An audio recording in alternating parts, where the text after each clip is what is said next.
Hello everyone, welcome to my Royal Family official channel. I hope everyone is having a wonderful day. Before we begin, please hit the subscribe button and give this video a thumbs up. Kensington Palace was once home to Princess Diana and Princess of Wales. Many royals call Kensington Palace home, but some of its most well-known occupants are perhaps the late Princess Diana and Princess Margaret, as well as the Prince and Princess of Wales before they moved to Windsor. Rebuilt in the 17th century, the structure now houses 4 royal spouses. But what about the people who live there and the people who used to reside in its corridors? Continue reading to learn everything you should know. At Kensington Palace, who resided? Wales's Prince and Princess. The Prince and Princess of Wales, who lived in apartment 1A with their 3 children, Prince George, Princess Charlotte, and Prince Louis, are among the most well-known past tenants. Formerly owned by Princess Margaret, the palace spans 4 stories and comprises 20 rooms, including 5 reception areas, 3 principal bedrooms, dressing rooms, a day and night nursery, and staff quarters. With a view of Hyde Park, Apartment 1A was enlarged to accommodate 20 rooms as opposed to the original 30. The property is equipped with contemporary features such as a TV projection, TV underfloor heating, encrypted Wi-Fi, and a panic room. In 2017, the couple moved to Apartment 1A from Anne Hall in Norfolk, just in time for Charlotte to start nursery school and George to start school. Diana, Princess. Apartments 8 and 9 were home to Diana, Princess of Wales, even after her divorce from Prince Charles. Before attending Eton College, her sons Prince William and Prince Harry attended the local nursery and junior school while growing up. Biographer Andrew Morton described the castle as a children's paradise, complete with winding hallways, a rooftop garden where the family spent many hours, and a helicopter pad. Margaret, Princess. Together with her husband, Anthony Armstrong-Jones, the late Princess Margaret reared their 2 children, David Armstrong-Jones and Lady Sarah Chatto, at the palace. In the days when William and Kate were living there, the couple was well known for throwing extravagant parties for A-list celebrities. Meghan Markle and Prince Harry.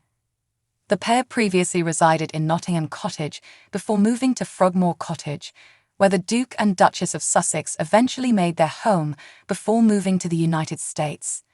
Nottingham Cottage, often referred to as Notcott, is smaller than some of the more opulent suites in Kensington Palace, with just 2 bedrooms, a bathroom, and a kitchen. Regarding the residence in his Netflix documentary series Harry and Meghan, Harry jokingly said, "From the perspective of the public, we were residing in a palace. Indeed, we were, within a cottage." It's also where Harry supposedly proposed to the Duchess when they were making roast chicken. Meghan added, looking back on her time spent in the house, "It was just a chapter in our lives where I don't think anyone could believe what it was actually like behind the scenes." At Kensington Palace, who resides? Eugenie the Princess and Jack Brooksbank. At the moment, Princess Eugenie, Jack Brooksbank, and their 2 sons, August and Ernest, are the most well-known inhabitants of Kensington Palace. Eugenie, who currently resides in Nottingham Cottage with her young family, is a testament to her close relationship with her royal cousin. But the house is simply their headquarters in the UK. Because Jack works in Portugal, the family also spends time there. The pair stayed at Ivy Cottage within the palace before relocating to Nottingham Cottage. They moved there only a few months before their 2018 wedding. Michael, Prince and Princess of Kent. At Kensington Palace, Prince Michael and Princess Michael occupy Apartment 10, a 5-bedroom flat with 5 reception rooms.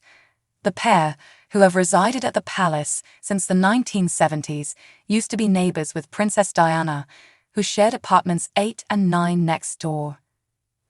The Kents faced criticism in the 2000s when it was discovered that they do not pay rent. They retired from public service in 2022.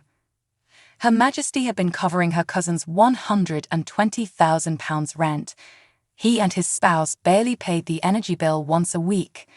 In 2002, Members of Parliament insisted that they begin paying their market rate rent of £10,000. The Kentish Duke and Duchess. The Duke of Kent and his wife Catherine are the cousin of the late Queen, and they live next door to Princess Eugenie and Jack. Their little two-story cottage, which was formerly occupied by royal personnel, is slightly isolated from the palace and faces a walled garden. It bears the name of Sir Christopher Wren, the principal conservator of the palace. Gloucester's Duke and Duchess. The Duke and Duchess of Gloucester downsized from apartment 1 and are now residing in Kensington Palace's old stables. Once modernizing the living area and downsizing once their kids left home, the couple moved into the house. Tommy Lascelles, who viewers of The Crown may remember from the first season of the show, famously lived in the old stables. Followers of Princess Anne closely will be aware of her impressive brooch collection. The diligent Royal 73 is frequently spotted adding a delicate brooch from her ever-expanding collection of historically significant items to a look. Our attention has been drawn to the princess's knotted brooch. The gold piece is adorned with tiny stones and has a rope-like motif. The elaborate piece is not centuries old, nor did it belong to any historical ruler. However, it does have a unique significance, which ATLO learned all about when we chatted with Alf Grant, the talented piece's creator. Since he began an apprenticeship in jewellery making in 1966, 73-year-old Scottish jeweller Alf Grant has been creating brooches. He explains the origins of the idea to create a piece suited for a royal. I was commissioned to design and make a brooch for the Princess Royal as part of her 40th birthday and for her visit to Helensburgh Yacht Club for the opening of their new clubhouse in June 1990, says the jeweller. The brooch was to be presented to her on the day of the opening of their new clubhouse, hence the nautical theme, he recalls. To symbolize the Scottish link, I chose a reef knot made of 9-carat yellow gold wire twisted into a rope, and to commemorate her 40th birthday, I chose rubies. This included every aspect of her experience. Alf had the honor of witnessing the princess's response to his labor of love after creating the exquisite piece of jewelry. According to Alf, Anne called the brooch most charming and remarked on the beautiful workmanship. Not only was the brooch worn by the king's sister to commemorate her milestone birthday, but it has been a mainstay in her collection ever since. Most recently, in January, she was seen visiting the Defence Explosive Ordnance Disposal Training Regiment at St. George's Barracks in Bicester, where she was wearing the item. The stylish brooch was affixed to the left lapel of the royal's eye-catching red coat, which she wore with stylish knee-high boots.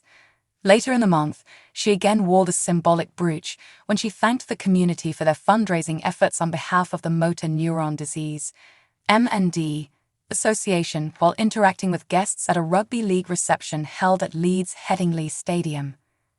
The monarch looked stunning in a second bright red coat, this one a Windsor peacoat of berry-hued wool trimmed with black leather trim that accentuated the brooch.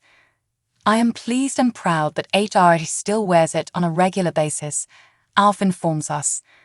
I have preserved every picture, with the most remarkable being the one of her official 40th birthday portrait that appeared in publications worldwide. She also wore it on her televised 70th birthday tour. I received a letter from the palace on behalf of the royal princess as a thank you for my workmanship, Alf says. I am a happy and proud jeweller. So what do you guys think about this update? Let me know in the comments below. And if you like my videos, please press like and subscribe for more. I'll see you guys next time.